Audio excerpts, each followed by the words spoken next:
విద్యా వ్యవస్థకు సంబంధించి అయితే నారా లోకేష్ గారికి ఒక అతిపెద్ద సవాలే ఎదురవుతుంది. తల్లికి వందనం అంశం పక్కన పెట్టేద్దాం. దాని మీద వైసీపీ రాస్తున్న రాతలు, సాక్షి రాస్తున్న రాతల సంగతి కూడా ఎవరు పట్టించుకోవద్దు, వదిలేద్దాం.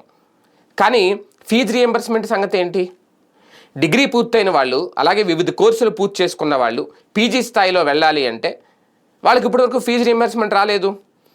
విద్యా దీవెన, విద్యా వసతి దీవెన లాంటి పథకాలు అమలు చేశారు జగన్మోహన్ రెడ్డి అధికారంలో ఉన్నప్పుడు. ఇప్పుడు అది రాలేదు. ఆ ఫీజులు కట్టలేక చాలా ఇబ్బందులు పడుతున్నారు.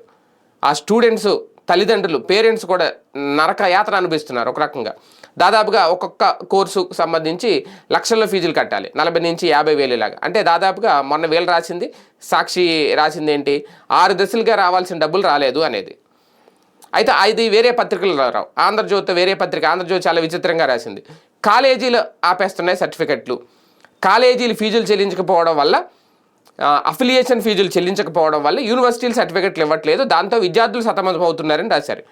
ఎక్కడా కూడా విద్యాశాఖ పనితీరుకు సంబంధించి కానీ వాళ్ళు ఇవ్వాల్సిన ఫీజు రియంబర్స్మెంట్ విడుదల చేయలేదని ఎక్కడ రాయట్లేదు.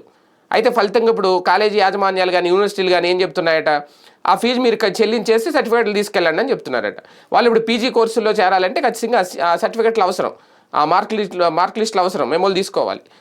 అవి లేకుండా వాళ్ళు పీజీ కోర్సులో చేరడానికి ఉండదు. దాంతో వేరే గత్యంతరం లేక అప్పులు చేసి ఫీజులు కట్టాల్సిన పరిస్థితి వచ్చింది ఇప్పుడు.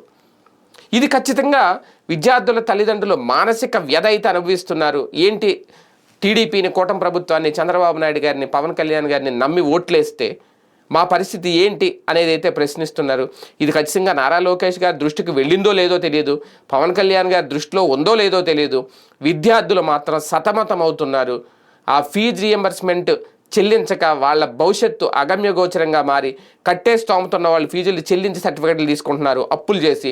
కట్టలేని స్తోమత ఉన్న వాళ్ళు చదువులు మానిపించి ఇంట్లో కూర్చోబెడుతున్నారు. వాళ్ళ భవిష్యత్తు, వాళ్ళ బంగారు భవిష్యత్తును మధ్యలోనే ఆపేసిన పాపం ఎవరిది అంటే రేపొద్దున్న ఏం సమాధానం చెప్తారు టీడీపీ ప్రభుత్వం?